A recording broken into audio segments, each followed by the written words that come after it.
Bonjour, aujourd'hui je vais vous montrer comment déployer WAA très facilement et plus rapidement que sur Hostinger. Donc je sais que vous avez été pas mal dans les commentaires à me demander comment l'installer. Je crois que j'en avais parlé dans quelques-unes de mes vidéos, mais c'était pas très clair et très précis, donc là je vais prendre le temps de vous montrer.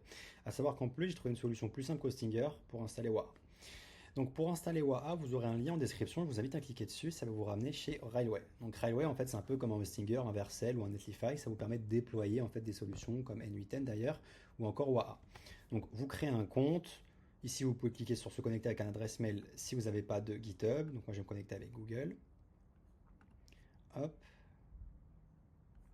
continuer. Voilà. Donc une fois que vous êtes sur Railway, à savoir qu'ils vont vous proposer d'utiliser la version payante. Au début, vous pouvez commencer avec la version free. D'ailleurs, moi-même, je suis sur la version free.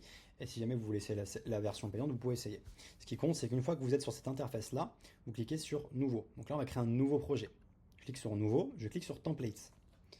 Une fois sur Template, je vais taper WAA. Et là, on peut voir qu'on retrouve bien WAA. Je vais cliquer ici. Je clique sur Deploy. Et là, déjà, vous avez fait 90% du travail. Donc maintenant, c'est Railway qui va s'occuper de déployer WAA pour vous. Donc on attend que ça se passe. Normalement, ici, il y aura un message qui va nous dire déploiement en cours. Donc là, on peut voir qu'on a une petite erreur. Si vous avez ce genre d'erreur ou toute autre erreur, recliquez sur Deploy, c'est rien, ça arrive. Donc normalement, cette fois-ci, ça va marcher.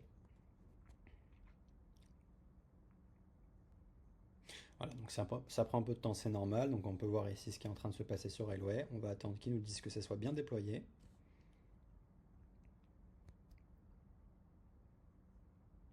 Ok, donc il y a marqué actif, c'est passé en vert, c'est-à-dire que WAA est officiellement déployé. Donc vous avez une première chose que vous allez faire. Une fois que vous êtes ici, vous allez cliquer sur Settings.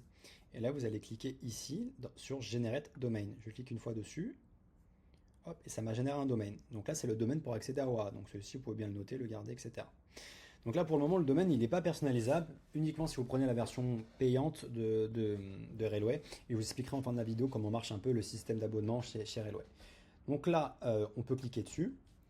Et donc là, si vous vous rappelez dans mes présentes vidéos, ça me demande de se connecter. Alors comment je me connecte? Tout simplement, je retourne sur Railway et ici, je clique sur Variable. Je descends en bas et là, je copie-colle ici le mot de passe du Swagger. Je retourne sur ici et là, dans Username, je mets Admin. Ça sera Admin pour tout le monde. Vous pouvez le changer après dans les variables aussi, mais vous pouvez laisser Admin. Je copie-colle le mot de passe, je fais Sign In. Et là, on peut voir que je suis déjà connecté sur WAA. Donc en 3 minutes, vous avez déjà WAA qui tourne.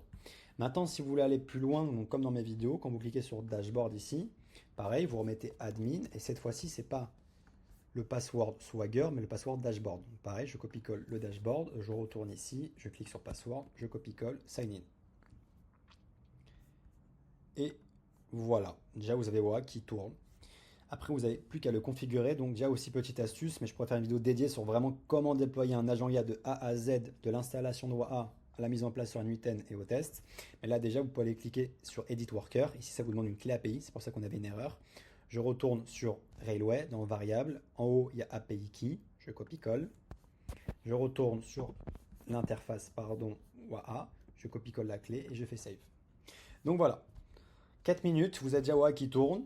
Alors comment marche Railway? En fait, Railway, c'est un pricing à l'usage. Ça veut dire que plus vous allez utiliser Railway, donc plus votre serveur, plus votre par exemple, WAA dans le cas ici va être puissant, va avoir besoin de puissance, plus ça va être facturé. Donc c'est un usage au crédit.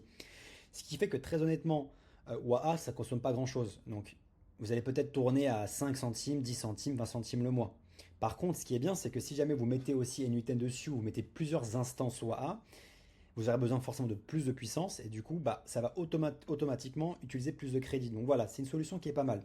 Parce qu'il ne faut pas oublier que c'est sympa d'avoir un N8N sur Hostinger, mais il faut aussi que tous les outils que vous utilisez à l'extérieur suivent. Parce que je sais que vous avez beaucoup de personnes qui vont déployer N8N sur Hostinger via le VPS le moins cher, sauf que parfois il peut y avoir certains bugs, certaines choses, parce que en fait, le VPS il n'est pas assez puissant. L'avantage de Railway, c'est qu'en fait la puissance elle est à la demande. Donc si vous consommez rien, pas cher, si vous consommez beaucoup, c'est possible, c'est un peu plus cher.